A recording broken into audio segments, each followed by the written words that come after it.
So I have a very important question for you. How are you handling change in these challenging times? Well, I've created a special series called the Female Thought Leader Virtual Lounge, where I have a special panel come on and talk about these issues, really helping to empower you on this next episode of La Dolce Vita, the formula for fabulous living. My next guest is going to talk about really aligning your mind through these times of change, for challenge, and how to navigate around that. She is a champion cyclist, and I can't wait to you really connect with her wisdom and what she has to offer. So stay tuned.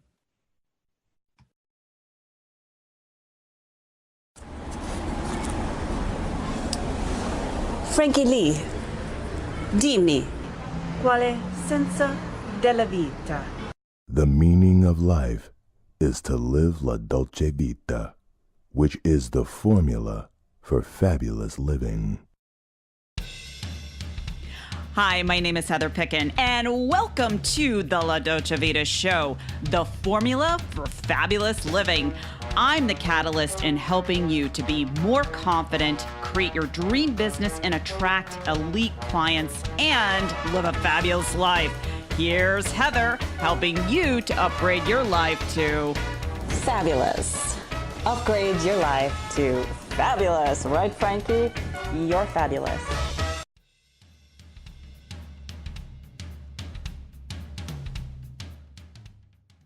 Well, hello, everyone, and welcome to another episode of La Dolce Vita, the formula for fabulous living. And actually, this is a very special series, which I'm calling the Female Thought Leader Virtual Lounge, where I have gathered some of the most amazing experts around the world in talking about, some of the changing times.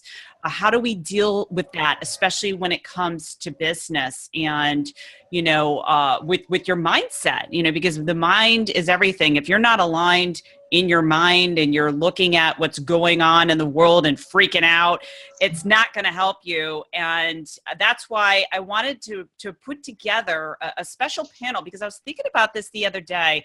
And I thought, wow, I'm looking at Facebook. I'm looking at how a lot of women in business, they're freaking out, whether it be, changes in technology or the changes in the world. And I know as a woman, having a mission, having a purpose, that we can change the world, and really empower other people. So I wanted to introduce my next guest, Maureen Manley, to the panel. So Maureen, thank you so much for being my guest today. My pleasure. It's great to be with you.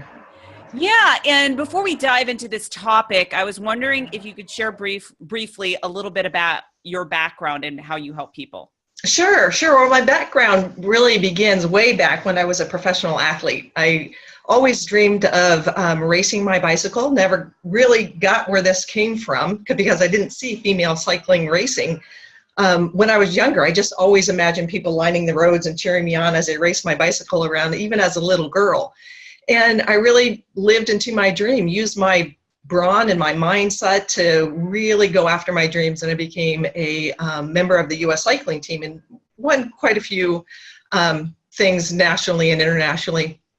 And then I was diagnosed with MS, which was obviously devastating. And this is 26 years ago.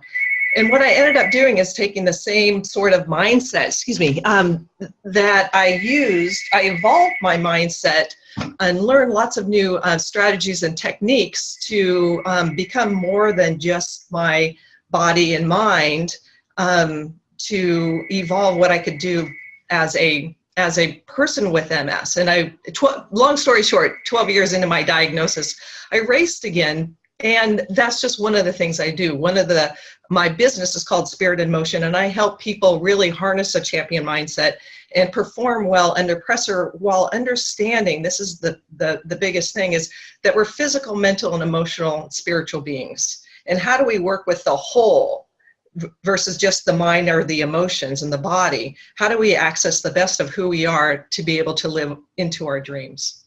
I love that, Maureen. I love your story because it really helps other women out there that might have challenges, maybe physically, maybe that's also impacting, them emotionally and mentally, to really take their business to the next level. So today, let's dive right into the topic about developing that champion mindset despite of what's going on in the world, and let's just start with some of the things that are happening in the world because it does impact your business, your focus and that sort of thing. So if we're talking about the mindset, what are some of the strategies that you can help really empower women in business today when, let's just say, I know it's like if you go over to Facebook, look at your it's a good snapshot, isn't it? There's a lot of crazy, right? There's a lot Yeah. of crazy, and you can really get caught up in the drama. And so what would you recommend for, let's say, a woman in business not to get distracted and get so polarized by what's going on in the world today? That's right. Oh my gosh. Well, the biggest thing too, and this is what I share so much, is so much we can get so problem focused. Stuff, the pressures of life, the stress of life really pump up, and it gets our mind and our attention on that. We have to really I'm going to use the word mindful of where our attention is. Where is our focus? And my challenge really made me, if I said I want to be as healthy and well as I possibly can be, there was a lot of things coming in saying, yeah, but what if, and there's this problem, and this needs to be fixed before you can get on with anything. Or how can you, this is, why don't you just make camp and that you've lost everything? And that's what trips us up, is what we're doing with our attention.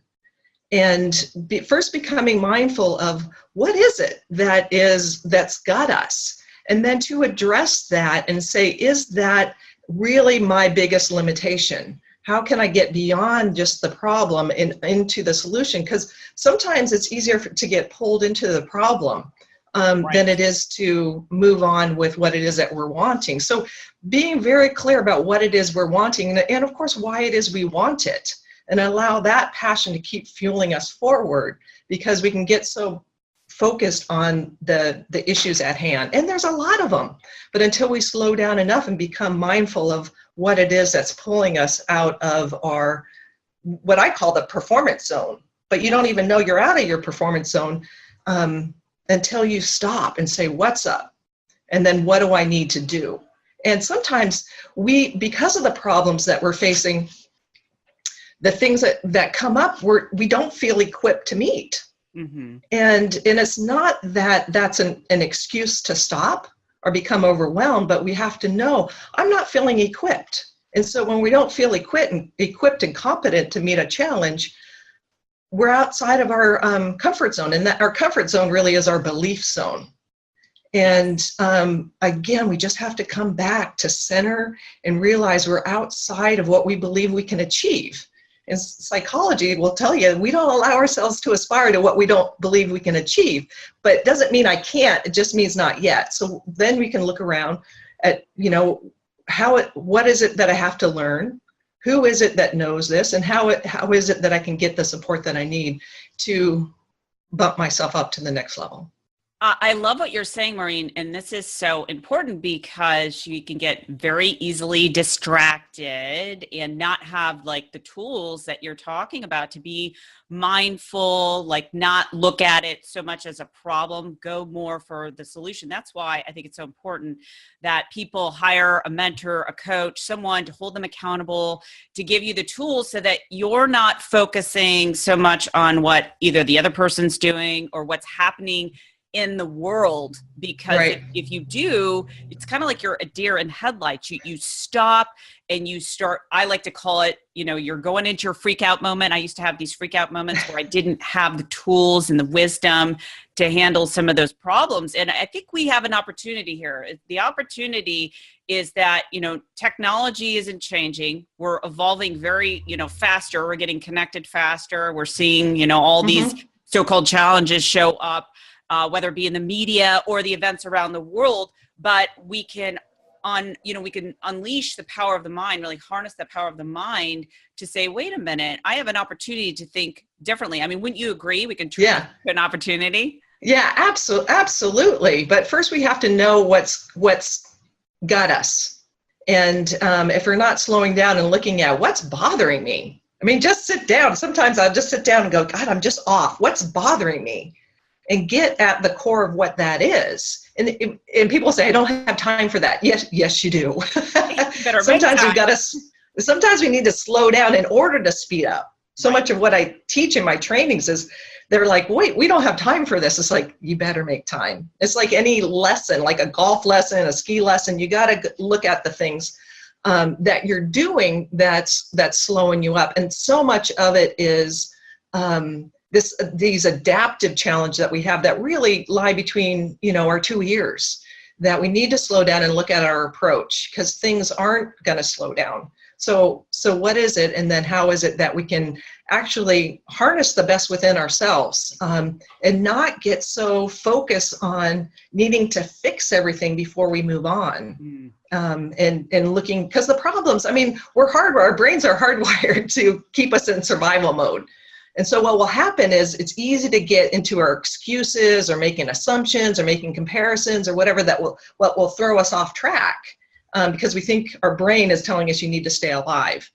And when we can slow down, we can access the neocortex, the outside of our brain that really is good with problem solving, and say, okay, I really do have this. I can do this. And there's certain things I need to learn to grow or whatever, but there's nothing to be ashamed of. I mean, we're all learning and all growing, and certainly helping each other out as we go.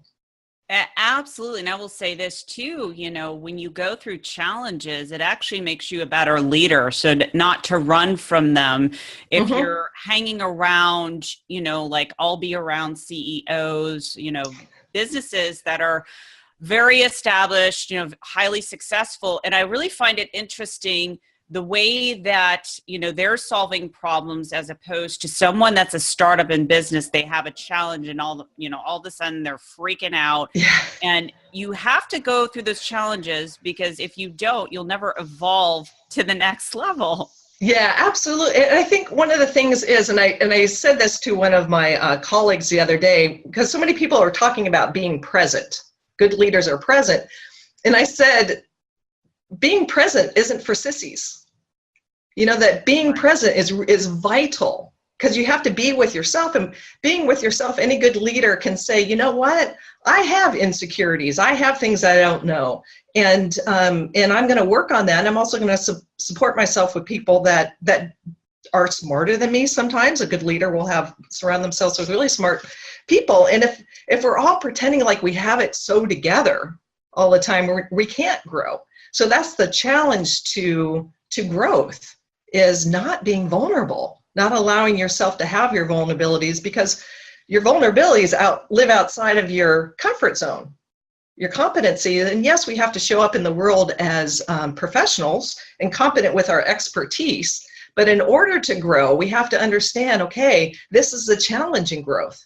We've got to at least own it ourselves and say, okay, if I want to grow, I need to flex my courage muscles. And that's the only way is to grow, is to be vulnerable and challenge your assumptions at what that means. Being vulnerable doesn't mean you're not smart. Being vulnerable doesn't. Brought that up. Yeah, absolutely. To know that you can't solve all the problems. That's why you hire a coach, a mentor, a specialist.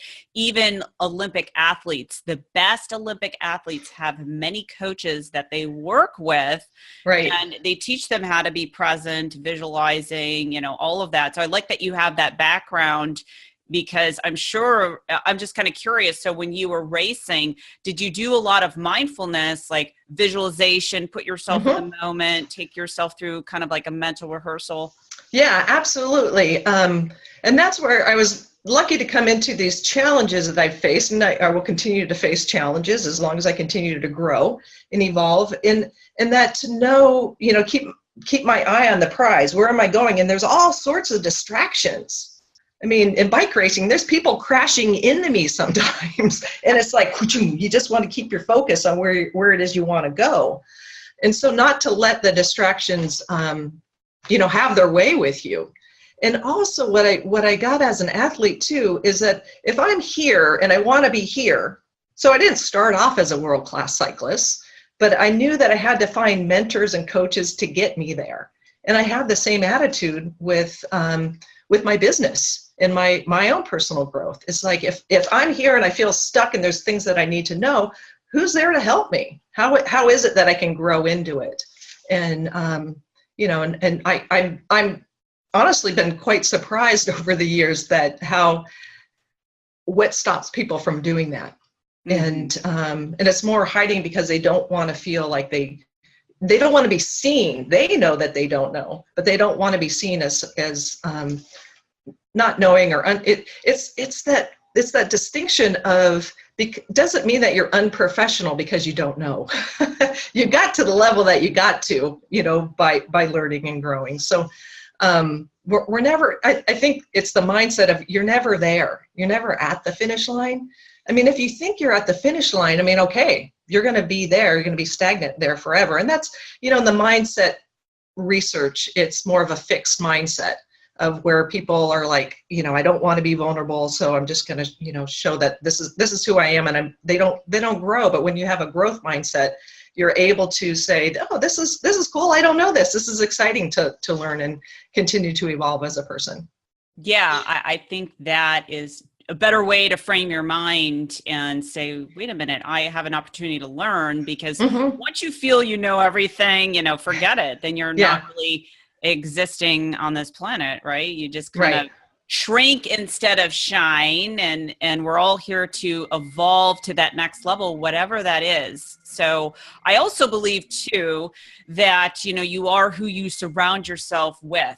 Surrounding yourself with successful people, it could be in other areas, and being able to go to the next level. I don't know about you, but I myself do that, and I have seen my business change because of the people I surround myself with. So how important do you think it is to do that? It's vital. Just yesterday, I'm back cycling, and I have been for the last 14 years.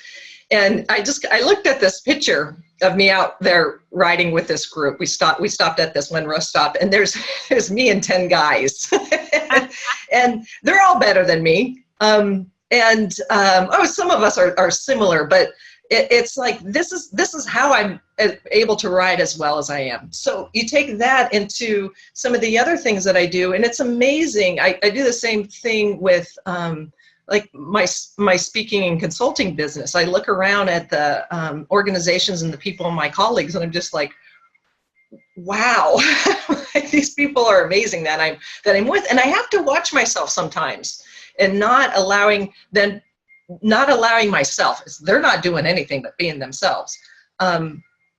When I catch, I'm not like that. I'm not as good as them, or I'm not like them. I'm not like anybody other than myself. My job is to be the best me I can be, and offer the work that I offer, and allow them to inspire me, and not make them, it's always good to be humble, but not to feel like I'm not good enough. That's the thing. It's like, I'm good enough, and that's my job. That's my job. And to hang out with people that it's that thing around, I think people go, instead of seeing people that are really doing well, sometimes it's that fine line between being jealous of them versus being inspired by them. And I think it's really important. Those are some of the fine distinctions that really create a champion mindset versus more of a kind of a victim mindset. It's so true. And I like that you brought that up, getting into comparison and the dangers of that, because as soon as you subordinate to someone else thinking, oh, they're more of this or they have that, then you minimize your greatness. And I believe everyone is here to fulfill a purpose. And if they really own who they are, then they can, do extraordinary things. But I know growing up, I constantly would compare myself to my sister. She had a photographic memory, got straight A's, and here I am, diagnosed with dyslexia, a learning disorder, where it really made it hard for me to read, write, and absorb information. But that was actually my biggest gift having that challenge, because when everyone else would give up, I was in there, just Working harder. pushing through. So I like the fact that you're saying, pay attention if you find yourself comparing, and you are unique and special in the way that you are, and using that to your advantage, inspiring, Right. because I think now more than ever, because we have technology, we're so connected online, that we do get into that place of comparison, beating ourselves up, especially women. We can be, we can do that good. Yeah, right. I think one of the things I really enjoy talking about is this comparison thing, because what I say to myself is, stay in your game, like my race, because comparison, I mean, we hear cliches saying don't compare, and it's like, we're gonna compare, we're gonna do it. It's how we live in the world. It's how we make our way. Even assumptions, don't make assumptions. It's just like, well, I joke around, if I'm driving and somebody has their blinker on and to move left, I'm going to make the assumption that they are going to move. It's understanding, it's the value judgment you make about yourself when we compare. It's like, it's you can compare and say, okay, they're there, but tease it down. I mean, look what we're doing. And it's not, we don't live in a black and white world. We are gonna measure ourselves, and competition is awesome. Yes. And it's like, we want competition to help us rise up, to meet challenges, become better ourselves. So competition is a good thing, and comparing is a good thing too. I mean, it's silly to ask ourselves not to be human, because we're going to compare, but it's what we do with our comparisons, and not making value judgments about ourselves. I'm glad that you brought that up, because I was being interviewed on another show, and someone said, "Oh, I think it was off the record after we were done recording. Oh, I don't want to have any competition." And I'm like, well, competition is actually very healthy, because if we didn't have competition, we would just shrink. We would shrink, and it helps us. So I'm so glad that you're addressing that, because a lot of people have the wrong idea. Oh, competition is bad. We should all just, love each other. I mean, it's just never going to happen. Yeah. Well, we can love each other and support each other. I mean, it's a great thing. I mean, you and I should write a book on this. It's because it's something that really trips us up, because you can be supportive. Yes. You can be supportive of me. I can be supportive of you, and you shining and being big and bright in the world, and we can use your greatness to inspire me to be great, and not feel like, I think we get ourselves, for me, and some people wouldn't feel this way, but like, your greatness diminishes me. That's why I don't want competition. It's like, well, why don't you want competition? You got to look at that. I mean, my competition is what made me great. And it continues to make me great. And it's the nuances of how we're holding it and how we feel about ourselves. Because it's easier to feel good about ourselves in our, comfy, like, I'm not going to compare, and or be in competition with anybody. It's like, well, that's, like you said, it's not the real world. That's not how things work. And one of the things that I say is, in order to win, you got to know how the game's played. Yes. And winning is shining bright. I don't need to be better than you to feel good about myself or anyone else, but I want to be as good as I can be, and I want to help the world be a better place. And part of that for me is to be more empathetic and compassionate, create that world. But it doesn't mean that I don't have competition, or I'm not comparing myself. It's really about being intentional about what we're doing, why we're doing, and how we're doing it. I love that. And I definitely agree. So, everyone that's watching or listening, give yourself permission to see competition in a healthy way that will really, move you and Right. inspire you. So, I love that, Maureen. And it's funny you have that background about being, a champion cyclist. My background, some people may or may not know, I used to compete in bodybuilding and fitness and Hmm. so that really kind of helped me to get those mental muscles moving and reaching a goal and looking at the competition and going, Right. okay, Yeah, I got to wow, bump it up. that's amazing. I want to come back stronger. Yeah, right. Yeah, and it helps you aspire to another level. I often hear people say this to me, is I'm not like you, but I like Mhm. to ride my bike. I'm a cyclist, but I'm not like you. I'm like, who? You're a cyclist. I'm like, don't let me. I'm not here to diminish your greatness or your passion or your love. And it's don't dumb yourself down or feel like you have to around me. I mean, Right. I'm just being the cyclist that I am. And I've allowed people to, because it's something that I wanted for myself. I mean, we do what we want to do at the level that we aspire to do it. And, I'm a public speaker and I hang out with really good speakers that can make me feel this big sometimes. But then I step back and go, I am so much better for hanging out with these people because that's what I want to do. The other day I was out with some friends and they're like, do you golf? I'm like, mm-mm. Like, I said, if I golf, this is how I'm going to do it. I'm going to pick up the ball and throw it. So I can keep up. It's just like, that's not what I'm going to do with that is be silly. So it's like, what's important to you and be the best that you can be, at that.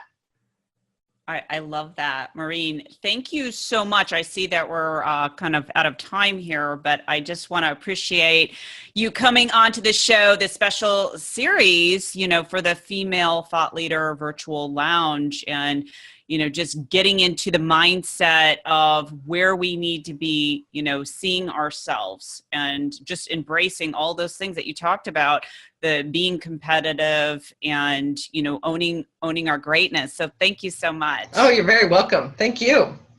And I just want to close out this special series. If you found this to be helpful, please rate, review, and subscribe to this show on iTunes because I am on a mission. I am one woman with a mission, a message to empower millions of women and women leaders to really own their power, own their greatness, and live what I call La Dolce Vita life, which is the sweet life. And that is just being true to who you are. And also, if you're over on my site, heatherpicken.com, you can watch the video and you want to make sure that you also subscribe to there. It's actually connected to YouTube. Subscribe to what I call Pavlov's bell. You just push that little bell on YouTube and then you'll get notified when the next episode is arriving. So thank you so much, everyone. And stay tuned to our next episode. And I just want to, just leave everyone with one final thought, and that is you are here to do extraordinary things. So you might as well go out there and give it your all and, just focus on what you can do. That one thing that is so amazing that no one else can do but you. Until next time, this is Heather Picken. Take care. So if you found this show to be fabulous, please share with your fabulous friends, rate, review, and subscribe on YouTube and iTunes. And I'll make sure I take a beatbox lesson, right? Or give my little chihuahua a bone.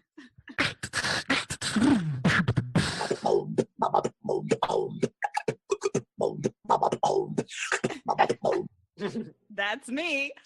Fabulous.